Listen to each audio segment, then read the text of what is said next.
Across from me stood Julia, my wife, her posture rigid, arms crossed, her eyes blazing with frustration that seemed ready to boil over. Her voice shattered the silence, sharp and commanding. "Mark, I'm not going to repeat myself. David needs help, and you're being absolutely selfish." I took a long breath, placing my coffee cup down carefully. "Julia, we've been over this. It's not about being selfish. It's about priorities. David has leaned on us too much, and it's time he starts taking responsibility for his own actions."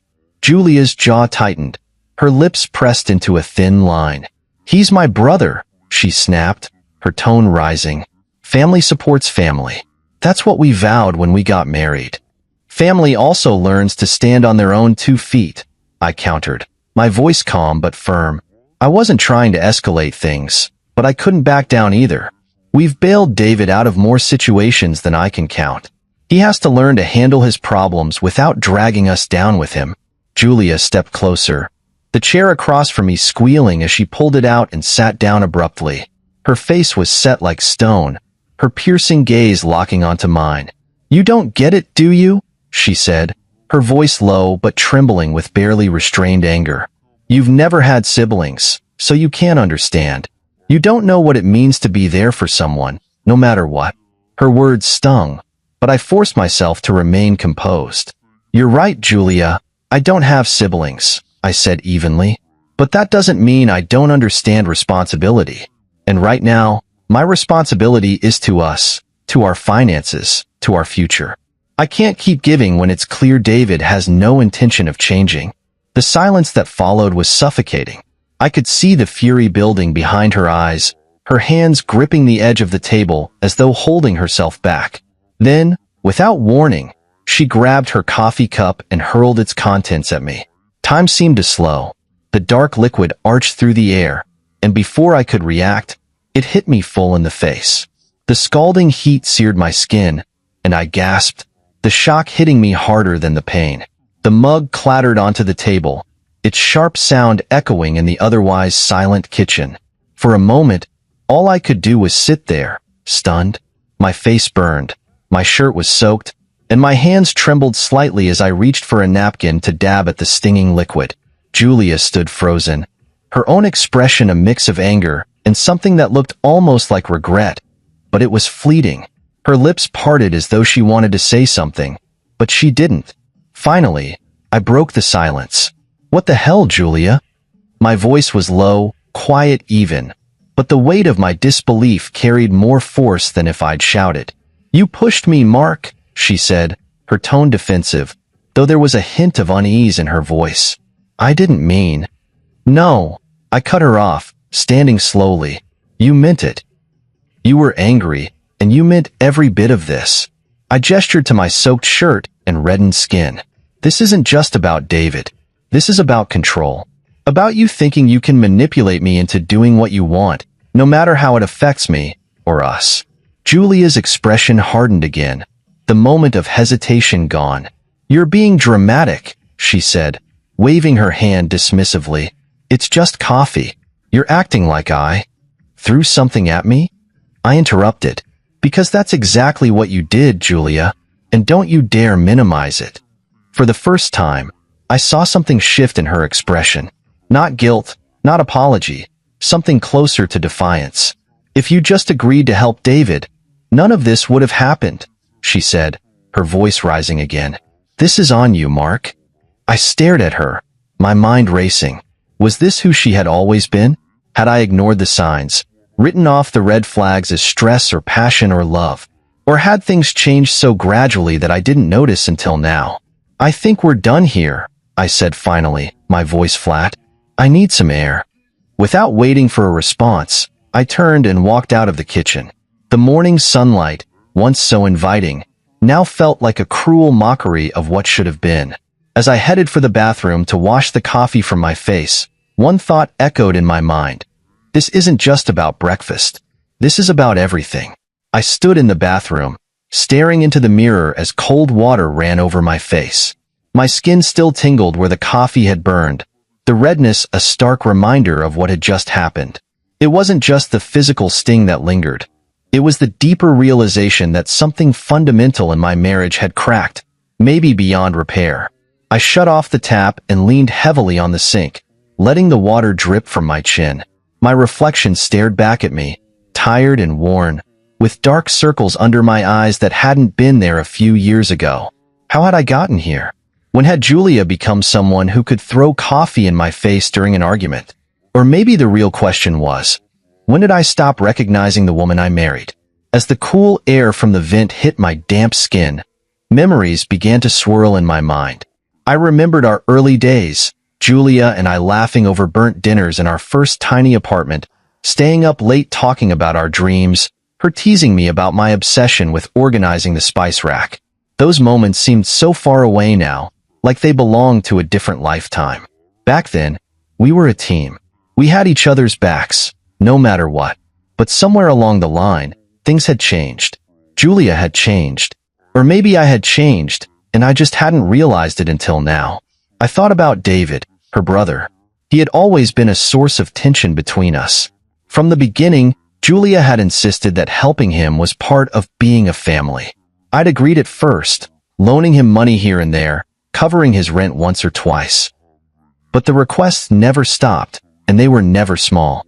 A new car because his old one didn't fit his image, a trip to Vegas to de-stress, a loan for a business idea that never materialized. And every time, Julia defended him, made excuses for him. He's just going through a rough patch, she'd say. He'll pay us back once he gets on his feet. But he never did. I tried to set boundaries, but Julia always found a way to push back. It's my brother, Mark, she'd say, her tone dripping with exasperation. How can you be so heartless? Heartless. That word always stung. I'd spent so much time questioning myself, wondering if maybe I was being too rigid, too unyielding. But deep down, I knew the truth. This wasn't about being heartless. It was about being drained, emotionally, financially, and now, physically. I ran a hand through my hair, feeling the tension in my shoulders. Today wasn't the first time Julia had crossed a line. It was just the most blatant. The raised voices, the guilt trips, the subtle digs at my character. They'd been happening for years, but I'd convinced myself it wasn't as bad as it felt. It's just a rough patch, I'd tell myself. All couples argue. She's under stress. Things will get better. But would they? Or had I been lying to myself all along? The sound of the faucet dripping pulled me back to the present. I straightened, looking at my reflection again. My shirt was ruined, the coffee stain spreading like a bruise across the fabric. I peeled it off and tossed it into the laundry basket, then reached for a fresh one from the cabinet. The act of changing felt almost symbolic, like shedding a layer of myself that I didn't need anymore. As I buttoned up the clean shirt, a new thought began to take shape. What if this wasn't just about David or the coffee or even the argument itself? What if this was about a pattern? A pattern of me bending, compromising, and giving, while Julia took and demanded more. And what if I didn't want to keep living like this? The idea was unsettling, but it also carried a strange kind of clarity. For years, I'd convinced myself that holding on was the only option, that walking away would mean failure, betrayal, weakness. But now, standing in that bathroom, I started to wonder if holding on was the real betrayal, the betrayal of myself. I turned away from the mirror and walked back into the bedroom. Julia was nowhere to be seen, and the silence in the house was heavy, almost oppressive. My phone buzzed on the nightstand, and I picked it up instinctively. It was a text from my best friend, Ryan.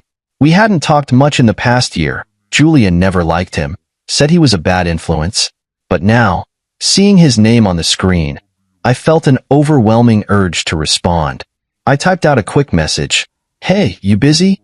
The reply came almost instantly. For you? Never. What's up? I stared at the screen for a moment, my thumb hovering over the keyboard. How do you explain in a few words that your marriage is falling apart? That the person you thought you'd spend your life with just threw coffee in your face? That you're starting to wonder if staying is the worst decision you've ever made? Finally, I settled on a simple response. Can we talk? Ryan's reply was immediate. Of course. Come over whenever you're ready. As I set the phone down, I felt a strange mix of emotions. relief, fear, and something that felt dangerously close to hope. I didn't know what would come next, but for the first time in a long time, I was starting to think about what I needed, what I wanted. And maybe, just maybe, that was the first step towards something better. I sat in the car parked outside Ryan's apartment, gripping the steering wheel like it was the only thing keeping me anchored. The drive over had been a blur, my mind swirling with everything that had happened at breakfast. My cheek still tingled faintly where the coffee had burned, but the real sting was somewhere deeper, lodged in my chest. The thought of going back to that house, to Julia, felt suffocating. But sitting here, trying to make sense of it all, wasn't much better. Ryan lived in one of those modern complexes with clean lines and bright paint, the kind of place Julia would have called soulless. Ironic, considering how hollow I felt walking through the front door of our own home every day. I grabbed my phone and texted him, "I'm here." A moment later, the door to the building opened, and there he was, standing in jeans and a faded hoodie, his hair still messy from sleep. Ryan and I had been friends since college, through bad breakups, late-night study sessions, and too many beers at the local dive bar. He grinned when he saw me, but his smile faltered as he got closer. "Mark," he said, his voice careful, like he was talking to someone on the edge of a cliff. "What's going on? You look like you've been hit by a truck." "Not a truck," I said, managing a weak laugh. "Coffee." His brow furrowed, but he didn't push. "Come on up." Ryan's apartment was exactly as I remembered, cluttered but cozy, with mismatched furniture and a faint smell of coffee and cinnamon. He waved me toward the couch and disappeared into the kitchen. Moments later, he returned with 2 mugs and handed one to me. "I figured coffee might not be your thing right now," he said, nodding at the tea he'd brewed instead. I gave him a small, grateful smile and took a sip. The warmth was soothing, but it didn't stop the knot in my stomach from tightening. Ryan sat down across from me, waiting.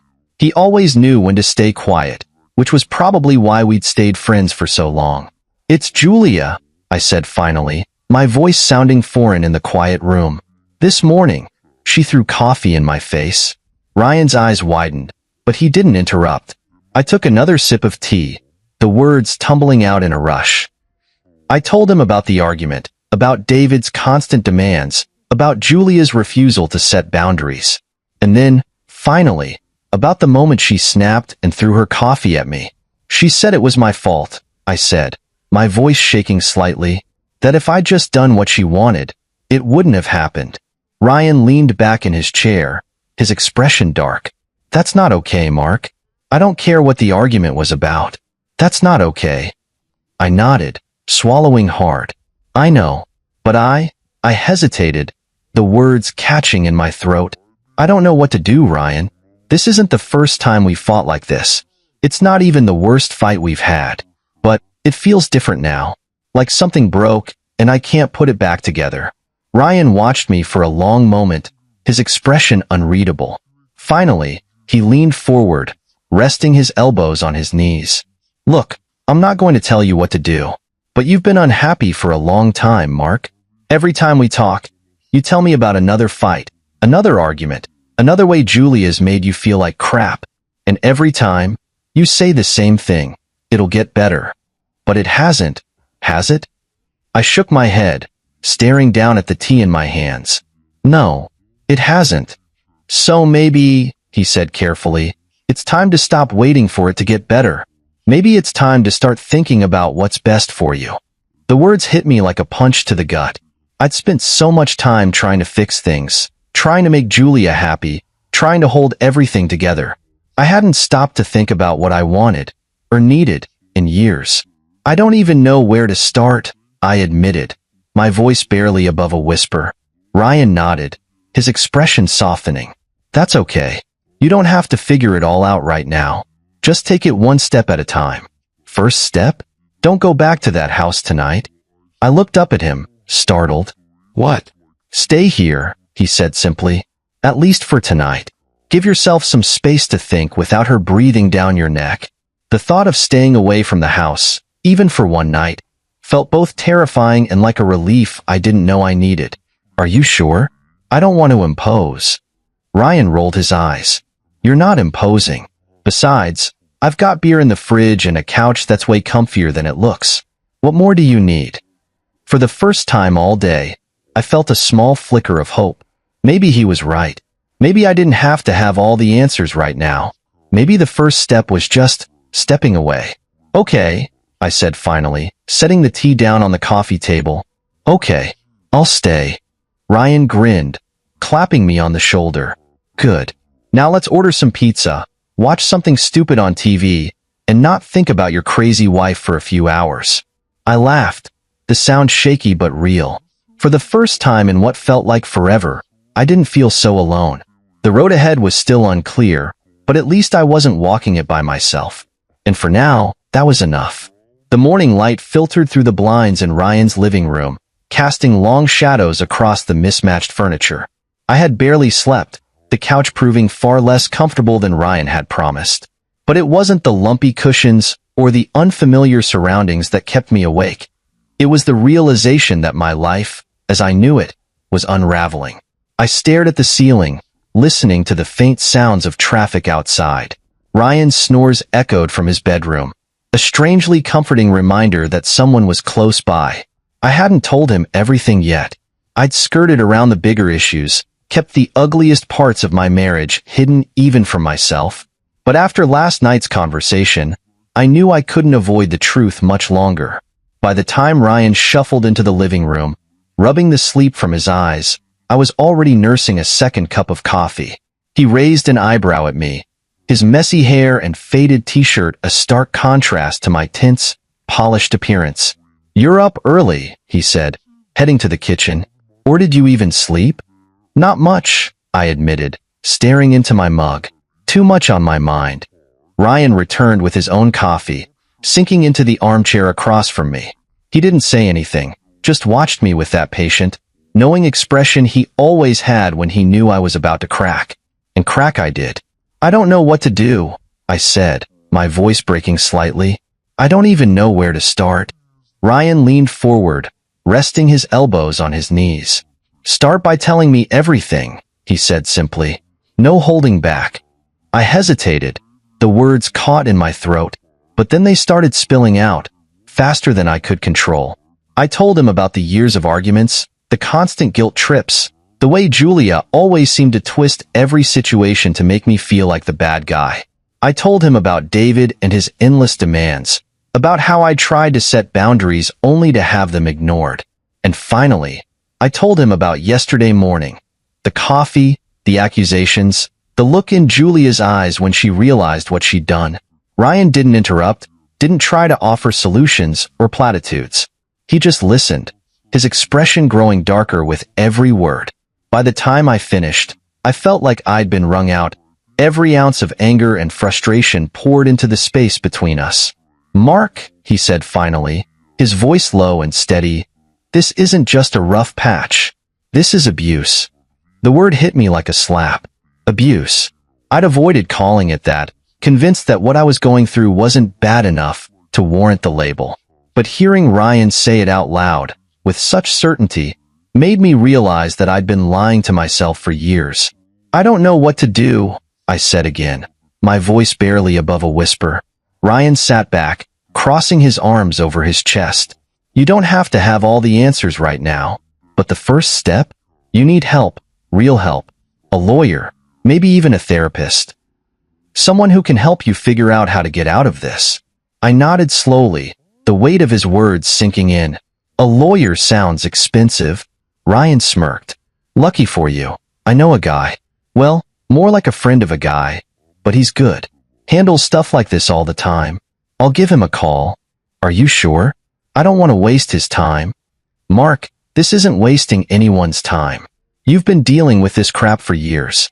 It's time to start putting yourself first." The thought was both terrifying and liberating. I'd spent so long bending over backward to make Julia happy, to avoid conflict, to keep the peace.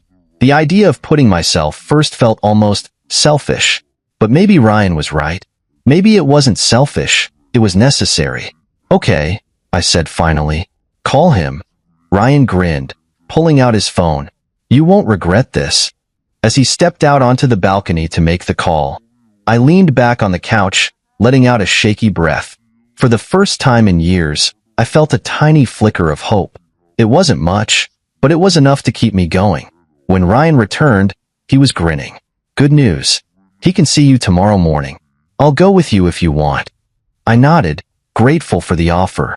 "Thanks, Ryan. I don't think I can do this alone." "You're not alone," he said firmly. "Not anymore." For the rest of the day, Ryan and I worked on a plan. We listed out everything I needed to do. Gather important documents, secure my finances, start looking for a place to stay. The list felt overwhelming, but having it written down made it feel more manageable, like I finally had a roadmap out of the mess I'd been living in. As the day turned into evening, I found myself feeling lighter, like a weight had been lifted from my shoulders. I wasn't out of the woods yet, not by a long shot, but for the first time, I could see a way forward. And for now, that was enough. The next morning, the sunlight pouring through Ryan's apartment felt unusually bright, almost intrusive. I hadn't slept much again, but this time, it wasn't restlessness. It was anticipation, anxiety, dread. Today was the day I would finally confront Julia. After everything, it was time to make it clear that I couldn't do this anymore. Ryan was already up, pacing the small kitchen with his phone in hand. "All right, the lawyer is expecting you this afternoon," he said, glancing at me. "But first, you need to have that talk with Julia." I nodded, my stomach twisting into knots. I'd spent all night rehearsing what I wanted to say, but now that the moment was here, my mind felt blank. How do you tell your wife that the life you built together is over? How do you end something that, for better or worse, has been your entire world for years? "You sure you don't want me to come with you?" Ryan asked, leaning against the counter. I shook my head. "No, I need to do this alone. If she sees you, it'll just give her something else to focus on. This needs to be between me and her." Ryan didn't look convinced, but he nodded. "All right, just call me if things get out of hand." I promised I would, but deep down, I wasn't sure what out of hand even meant anymore. Wasn't the coffee incident enough? The drive back to the house was eerily familiar. Every turn and landmark etched into my memory like a map I couldn't escape. By the time I pulled into the driveway, my hands were trembling. I sat there for a moment, staring at the front door. It looked so ordinary, so deceptively normal, but I knew better. Behind that door was the life I was about to leave behind. I stepped out of the car, my legs feeling like they were made of lead, and walked up to the door. The house was quiet when I stepped inside. The only sound the faint hum of the refrigerator in the kitchen. Julia was sitting at the dining table, scrolling through her phone, a mug of coffee in front of her. For a moment, the scene was almost peaceful, but the tension in the air was undeniable. She looked up as I entered, her expression unreadable. "You're back," she said simply, her tone devoid of warmth. I nodded, setting my keys on the counter. "We need to talk." Julia's brow furrowed. "About what?" "If it's about David, I'm not doing this again." "It's not just about David," I said, my voice steady despite the storm raging inside me. "It's about us. About everything." She rolled her eyes, leaning back in her chair. "Oh, here we go. Another lecture about how I'm the problem. Go ahead, Mark. Get it out of your system." I took a deep breath, gripping the edge of the counter for support. "Julia, this isn't working. I've tried to make it work, but it's not. The arguments, the demands, the way you treat me. It's not what a marriage is supposed to be." Her eyes narrowed, the corners of her mouth tightening. "Oh, so now I'm the villain? Is that it? You're the perfect husband, and I'm the evil wife who doesn't appreciate you." "This isn't about assigning blame," I said, forcing myself to stay calm. "It's about recognizing that this relationship has become toxic, for both of us, and I can't do it anymore." Her expression shifted, a flicker of panic crossing her face before it hardened again. "You're being ridiculous," she said, her voice rising. "Every couple fights, Mark. That doesn't mean you just give up." "This isn't just fighting, Julia," I said, my voice firm. "This is years of me bending over backward to make you happy, sacrificing my own needs, my own boundaries, while you take and take without ever giving back." She stood abruptly, the chair scraping loudly against the floor. Sacrificing, she snapped. What exactly have you sacrificed, Mark? Because from where I'm standing, you've done nothing but complain every time I've asked for help. Help? I repeated, incredulous. You call throwing coffee in my face asking for help? Julia flinched at that, her cheeks flushing. That was a mistake, she said, her voice quieter now. I was angry. I wasn't thinking. That's the problem, Julia. You never think. You just react, and I'm always the one who has to deal with the fallout. The silence that followed was deafening. For a moment, neither of us spoke, the weight of my words hanging heavy in the air. Then Julia stepped closer, her voice trembling with anger. So what are you saying, Mark? That you're done? That you're just walking away? I met her gaze, my heart pounding in my chest. Yes, I said simply. That's exactly what I'm saying. Her expression crumpled, a mixture of shock and disbelief. You're serious? I am, I said, the words feeling both terrifying and liberating. I can't keep doing this, Julia. I need to start putting myself first, for once. She stared at me, her lips trembling as though she wanted to say something, but couldn't find the words. Finally, she turned away, her shoulders slumping. Fine, she said quietly. Do whatever you want. The finality of her words hit me like a punch to the gut, but I didn't let it show. Instead, I turned and walked toward the door, grabbing my keys off the counter. I'll be in touch about the details, I said over my shoulder. Through my lawyer. And with that, I stepped out into the sunlight, the door closing softly behind me. My chest felt tight, my legs shaky, but for the first time in years, I felt like I could finally breathe. I didn't know what the future held, but one thing was certain. I wasn't going back. Driving away from the house was surreal. The weight of the confrontation with Julia lingered, leaving me both drained and strangely lighter. The road ahead felt uncertain, but at least it was mine to navigate now. For years, I had been living on autopilot, putting out fires in a marriage that had long since lost its warmth. Today marked the first step toward reclaiming my life. I pulled into Ryan's driveway, my mind already racing with what needed to be done. The house might still hold my name, but it no longer felt like home. That realization hit me hard, but it also fueled a sense of urgency. If I was going to rebuild, I needed to act fast and think strategically. Ryan opened the door before I could even knock. Well, he asked, his tone cautious. It's done, I said, stepping inside. She knows it's over. Ryan let out a low whistle, closing the door behind me. How'd she take it? I shrugged, sinking onto the couch. About as well as you'd expect. There was some yelling, some guilt-tripping, but she didn't fight me as hard as I thought she would. I think she knew this was coming. He nodded, handing me a cold bottle of water. That's a start. Now comes the hard part. I raised an eyebrow. Harder than this morning? Ryan smirked. Way harder. You've got to plan your next moves. Money, housing, legal stuff. You've got to make sure she doesn't blindside you later. He wasn't wrong. I took a deep sip of water and leaned back, staring at the ceiling. Where do I even begin? Ryan grabbed a notebook and pen from the kitchen counter, flipping to a fresh page. First things first, finances. You've got joint accounts, right? I nodded. Yeah, but most of our money is in my paycheck. She doesn't work, so you need to protect yourself, Ryan cut in. Transfer your direct deposit into a new account. Cancel the credit card she has access to. Make sure she can't run up debt in your name while you're sorting things out. I frowned. That feels harsh. It's not harsh, Ryan said firmly. It's smart. Trust me, you don't want to deal with a financial mess on top of everything else. This isn't about being petty. It's about being prepared. He was right. Julia had never been shy about spending, and if she felt vindictive, there was nothing stopping her from draining our accounts or maxing out the cards. I pulled out my phone and started jotting down notes. New bank account. Cancel joint credit cards. Update passwords. What's next? I asked. Housing, Ryan said, tapping his pen against the notebook. You staying here for now, or are you thinking of finding your own place? I hesitated.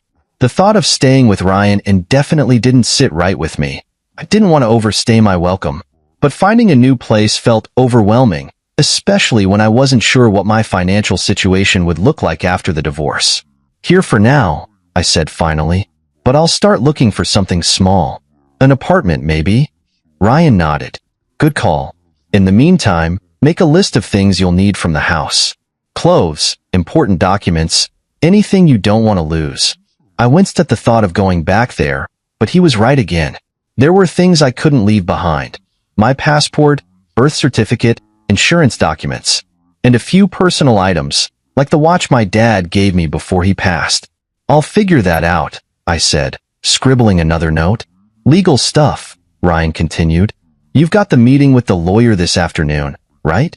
Yeah, I said, but I don't even know what to ask. Ryan leaned forward, his expression serious. Ask about everything. Divorce proceedings, restraining orders if you need them, how to protect your assets. The more you know, the better prepared you'll be. I nodded, my stomach churning at the thought of sitting across from a lawyer and laying out the mess my life had become. But Ryan was right.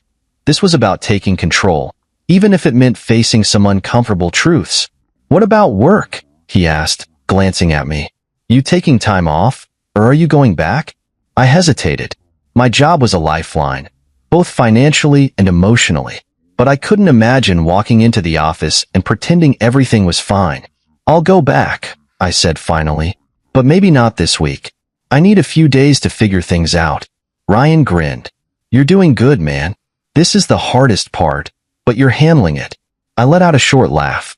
Doesn't feel like it. Trust me, he said, clapping me on the shoulder. You've got this.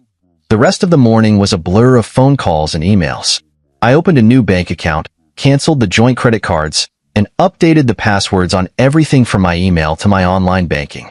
Each task felt like a small victory, a step closer to independence. When it was time to leave for the lawyer's office, Ryan insisted on coming with me. You'll need someone to take notes, he said with a grin. Plus, I want to see this lawyer of yours in action. I didn't argue. Having him there made the whole thing feel less daunting. The lawyer's office was smaller than I expected, tucked into a modest building on the edge of downtown.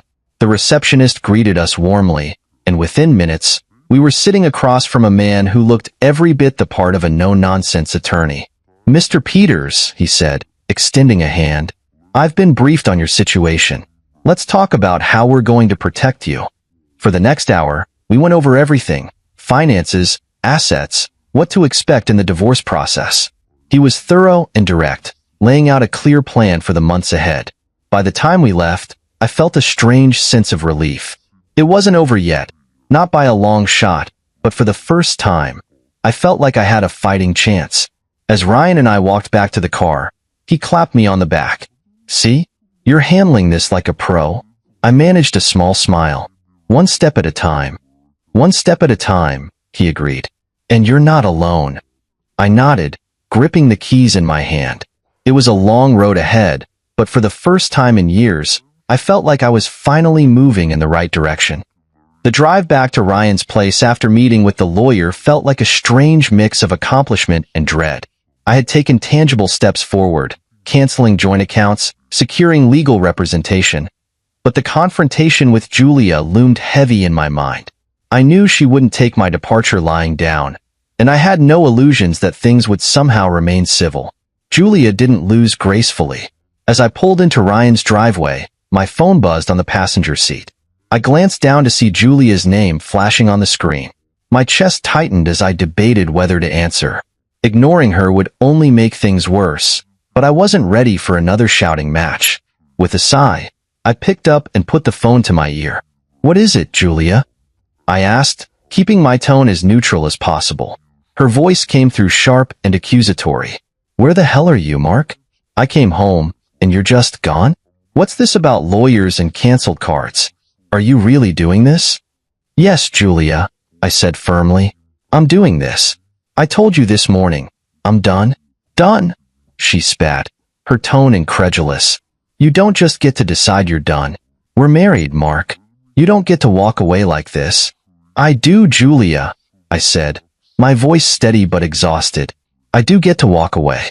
You made your choices, and now I'm making mine. There was a beat of silence, then her tone shifted, laced with icy resolve. "You're making a huge mistake. And if you think you can just leave me high and dry, you've got another thing coming. My brother is coming over later, and I expect you to be here." I nearly laughed at the audacity. "David is not my responsibility," I said, "and neither is this mess. I've spent years cleaning up after him, after you, and I'm done. Don't expect me to be there when he shows up." "You're such a coward," she hissed. "You're abandoning your family because you can't handle a little conflict. Is that the kind of man you are?" I closed my eyes, gripping the steering wheel as I tried to keep my temper in check. "You can call me whatever you want, Julia, but I'm not coming back. Not now, not ever." Before she could respond, I ended the call and tossed the phone onto the seat. My hands were trembling, but it wasn't fear. It was anger. I sat there for a moment, letting the silence of the car wash over me, then finally stepped out and headed inside. Ryan was in the kitchen when I walked in, a beer in one hand and a sandwich in the other. He looked up as I entered, his face immediately concerned. "What happened?" "Julia," I said simply, dropping my keys onto the counter. "She's furious. She's accusing me of abandoning her and David." Ryan shook his head, setting the beer down. "Of course she is. She's losing control, and she doesn't know how to handle it." I leaned against the counter, running a hand through my hair. "She said David's coming over later. Like that's supposed to scare me back into the house." Ryan raised an eyebrow. And nothing," I said firmly. "I'm not going back. She can deal with her brother on her own." He nodded approvingly. "Good. Stick to your guns, man. She's trying to manipulate you, and the best thing you can do is not give her the reaction she wants." I let out a long breath, some of the tension in my chest easing. I don't know how this is going to end. She's not the kind of person who lets things go." Ryan smirked. "She doesn't have to let it go. You just have to make sure she can't drag you down with her. You've got the lawyer. You've got a plan. Let her stew in her own mess." I nodded, his words settling something inside me. For so long, I'd been caught in the cycle of Julia's anger and manipulation, always trying to smooth things over, always trying to keep the peace. But now, for the first time, I felt like I was breaking free of that cycle. I didn't have to play her game anymore. Later that evening, as Ryan and I sat on the couch watching a mindless action movie, my phone buzzed again. I glanced at the screen and saw a text from Julia. "David is here. He's furious. You need to fix this." I stared at the message, my jaw tightening. For years, fixing this had been my role in our relationship. Cleaning up messes, smoothing over arguments, taking the blame when things went wrong. But not anymore. I typed out a simple response. "I'm not coming back. This is your mess to deal with." Her reply came almost instantly. "You're going to regret this." I turned off the phone and set it face down on the table. Ryan glanced over, raising an eyebrow. "Everything okay?" I nodded, leaning back against the cushions. "Yeah, everything's fine." For the first time in a long time, I believed it. The first night back at Ryan's place after cutting ties with Julia felt like a strange mix of relief and restlessness. I lay awake on the couch, staring at the ceiling, my thoughts racing as I tried to process everything that had happened. The house, the argument, her text. "You're going to regret this." It all played on a loop in my mind. But for all the noise in my head, there was a tiny, persistent voice that kept repeating, "You're free now." Morning came, and with it, a sense of purpose. I didn't have all the answers yet, but I knew one thing. I needed to rebuild. My life was a blank slate, and while that was terrifying, it was also exhilarating. For the first time in years, I felt like I had the power to decide what came next. Ryan was already in the kitchen when I got up, pouring cereal into a bowl with the kind of nonchalance that made it clear he hadn't spent the night replaying his life's choices. "Morning," he said, glancing up at me. "How'd you sleep?" "Better," I lied. Truthfully, I hadn't slept much at all, but I didn't want to dwell on it. "I think I need to start looking for a place today." Ryan set his bowl down and crossed his arms. "You don't have to rush. You can stay here as long as you need." "I appreciate that," I said, and I meant it. Ryan had been a rock through all of this, and I wasn't sure where I'd be without him. But I need to start figuring things out. I can't live on your couch forever. He grinned. Fair enough. Let me know if you need help. Moving, furniture shopping, awkward landlord negotiations. I'm your guy. I smiled, grateful for his easygoing support. Thanks, man. After breakfast, I grabbed my laptop and started searching for apartments. It was overwhelming at first. There were so many options, and I had no idea where to start. Did I want to be close to work? Near a park? Somewhere with a view?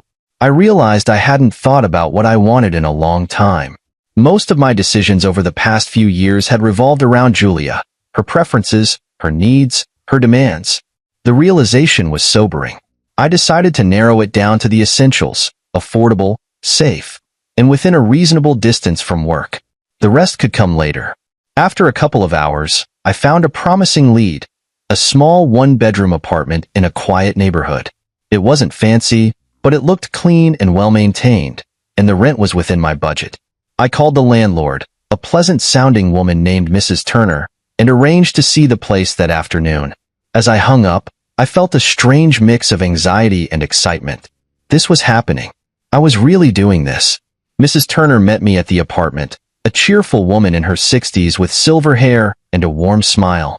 "You must be Mark," she said, shaking my hand. "Come on in. I'll show you around."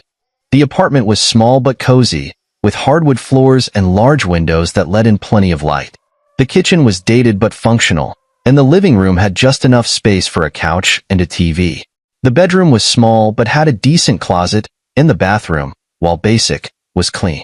"It's not much," Mrs. Turner said as I looked around, "but it's a good place to start. I had a young couple living here before, but they just bought a house, so it's available immediately." "It's perfect," I said, surprising myself with how much I meant it. For the first time in years, I felt like I could see myself somewhere. A place that was mine and mine alone. Mrs. Turner smiled. "I like your enthusiasm. If you're interested, we can start the paperwork today." "I'm interested," I said without hesitation. By the time I got back to Ryan's place that evening, I had signed the lease and picked up the keys. It felt surreal, holding that small piece of metal in my hand. It represented so much more than just access to an apartment. It was freedom, independence, a fresh start. Ryan greeted me at the door, grinning when he saw the keys. "Well, look at you, Mr. Independent. How's it feel?" "Terrifying," I admitted, but I couldn't help but smile. "And amazing." He clapped me on the back. "You're doing it, man. One step at a time." The next few days were a whirlwind of packing and planning.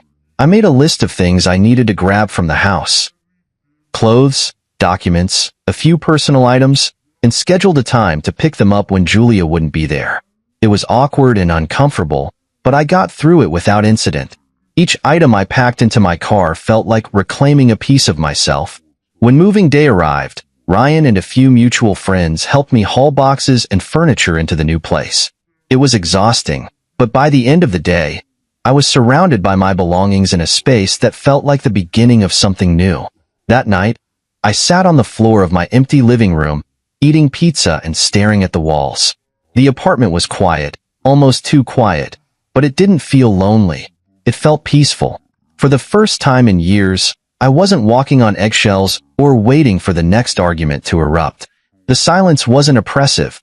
It was mine. I leaned back against the wall, taking a deep breath.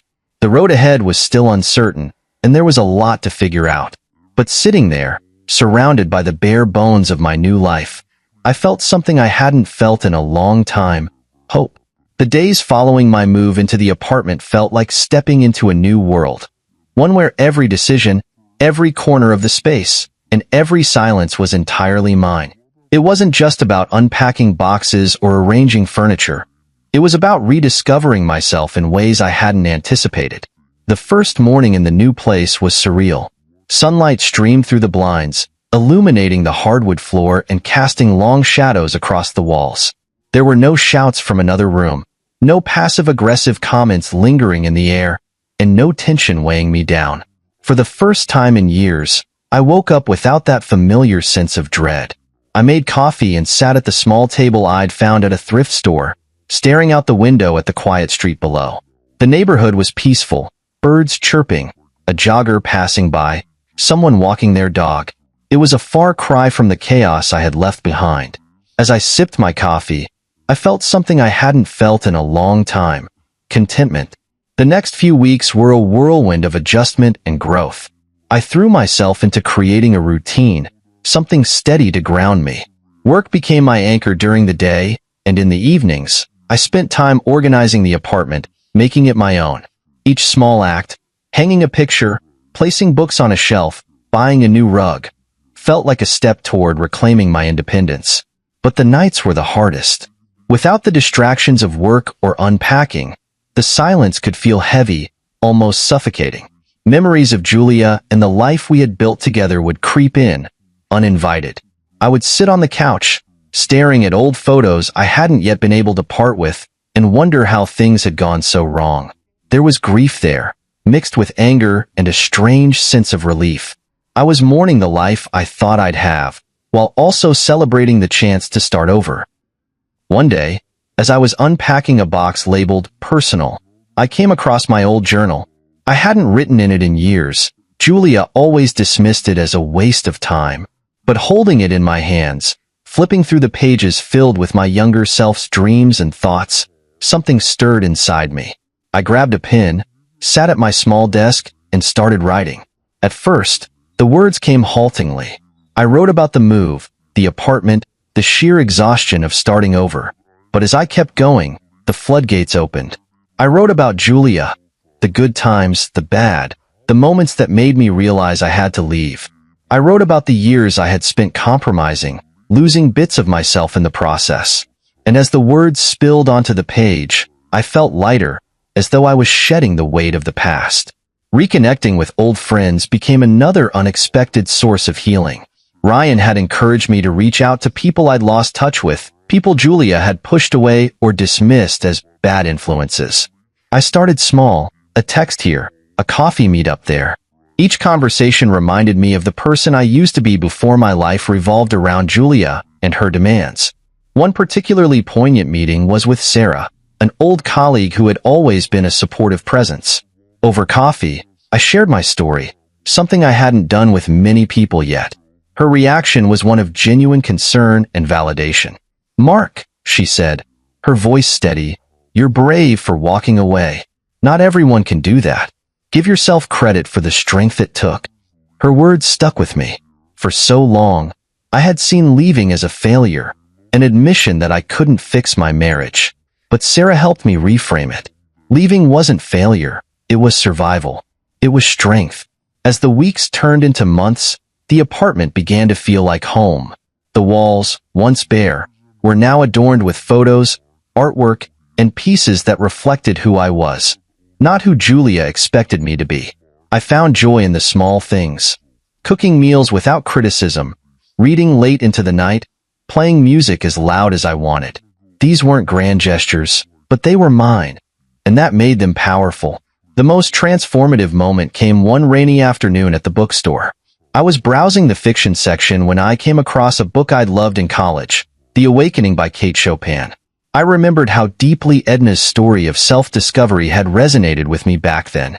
I bought the book and spent the rest of the evening rereading it, tears streaming down my face as I recognized pieces of myself in Edna's struggle to reclaim her identity. That night, inspired by the book, I opened my laptop and started typing. It wasn't just journaling this time.